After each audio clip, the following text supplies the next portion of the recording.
পাঁশকুড়া 18 নম্বর word যেখানে বাঁধ বাঁধার কাজ হয়েছিল তারই সামনে কিন্তু চন্দ্রমল্লিকা চাষ হচ্ছে। কিভাবে চন্দ্রমল্লিকা চাষটা হচ্ছে সেটাই দেখুন। এখানে কিন্তু অলরেডি ল্যাম্প খাটানো আছে। এই ল্যাম্পগুলো কি জলে আদৌ না কেন খাটানো সেটা কিন্তু আপনাদেরকে দেখানোর বিষয় এবং বলার বিষয়। চলুন এখানে চাষিদের মুখ থেকেই শুনে নেব। দেখতে পাচ্ছেন অসংখ্য ল্যাম্প, অসংখ্য কিন্তু ল্যাম্প এখানে খাটানো আছে। চলুন কি ব্যাপারটা কি জানা যাক। এই যে দেখতে পাচ্ছেন অসংখ্য কিন্তু চন্দ্রমল্লিকা চারা দেখতে পাচ্ছেন। এই সাইডেও অসংখ্য ইলেকট্রিকের তারের মধ্যে যে এলইডি বাল্বগুলোকে এখানে খাটানো হয়েছে। বিঘার পর বিঘা জমিতে চন্দ্রমল্লিকা চাষ হচ্ছে, তার উপরে যে এলইডি ল্যাম্পগুলো এভাবে খাটানো হয়েছে, এটা দৃশ্য রাতে যখন এই ল্যাম্পগুলো জ্বলবে জাস্ট অসাধারণ লাগবে। আর এরকমভাবে যে চাষ হয় চন্দ্রমল্লিকা ফুলের, এটা ঠিক আমার জানা ছিল না, এই প্রথম আমি লাইভে দেখছি। এর আগে আপনারা কেউ যদি দেখে থাকেন এরকম চাষ, তাহলে অবশ্যই কিন্তু আমাকে কমেন্ট বক্সে কমেন্ট করে জানিও। এইগুলো এই ল্যাম্পগুলো কি জ্বলে? কি কি চাষ হচ্ছে এগুলো? চন্দ্রমল্লিকা মানে কি? এনাদের কঠোর পরিশ্রমের ফলে কিন্তু কয়েক বিঘা জমি চন্দ্রমল্লিকার ফুল বাগান হতে চলেছে। আর দেখতে পাচ্ছেন রোদ কেমন বেরিয়েছে, সেই রোদেও কিন্তু এনারা কঠোর পরিশ্রম করে কিন্তু এত সুন্দর একটা বাগান রেডি করতে চলেছে।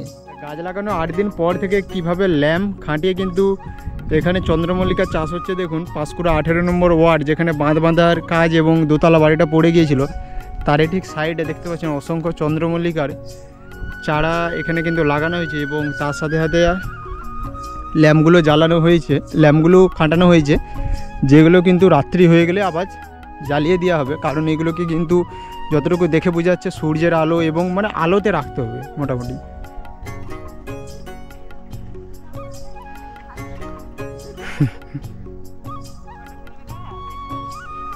আচ্ছা এই চারাগুলো বিক্রি করা হয় তো না? হ্যাঁ কাকু, ও আচ্ছা কিনে এনে লাগানো হচ্ছে দেখতে পাচ্ছেন। আচ্ছা এইগুলো কিন্তু সমস্ত কিছু বাগনান থেকে চারা আনা হয়েছে, বাগনান থেকে চারা এনে কিন্তু লাগানো হয়েছে। এই তাহলে এই যে এনারা বললো বাগনানের, আচ্ছা বাগনান জিরাটের এখানে কিন্তু চারা আছে। এই প্রথম আমি কিন্তু দেখলাম এরকম চাষ। 18 নম্বর ওয়ার্ডে বাঁধ বাঁধার কাজের ভিডিওটা করতে আসার সময় আমি কিন্তু দেখলাম যে এরকম অসংখ্য ল্যাম্প খাটিয়ে কিন্তু এখানে কয়েক বিঘা জমি এখানে চন্দ্রমল্লিকা চাষ হচ্ছে, যেটা দেখে আমি কিন্তু অবাক।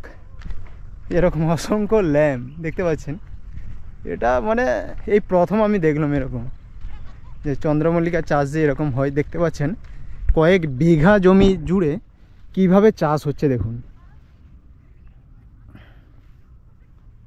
দেখুন পুরো কিন্তু এলইডি ল্যাম্পগুলোকে এখানে খাটানো হয়েছে রীতিমতো। এই যে ইলেকট্রিকের তার দেখতে পাচ্ছেন, এটা কিন্তু মানে কি বলবো রাত্রে কিন্তু জাস্ট অসাধারণ লাগবে।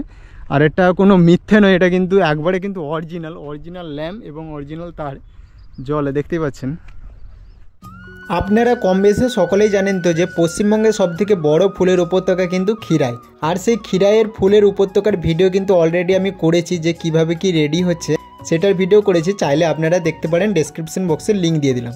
তেমনই ক্ষীরাই থেকে কিছুটা দূরে, ঠিক ক্ষীরাইয়ের ফুলের বাগানের থেকে কিছুটা দূরে যেখানে বাঁধ বেঁধে ভেঙেছিল, সেখানেও কিন্তু এরকম সুন্দর কয়েক বিঘা জমি জুড়ে কিন্তু চন্দ্রমল্লিকা চাষ হচ্ছে। এটা কিন্তু জাস্ট অসাধারণ।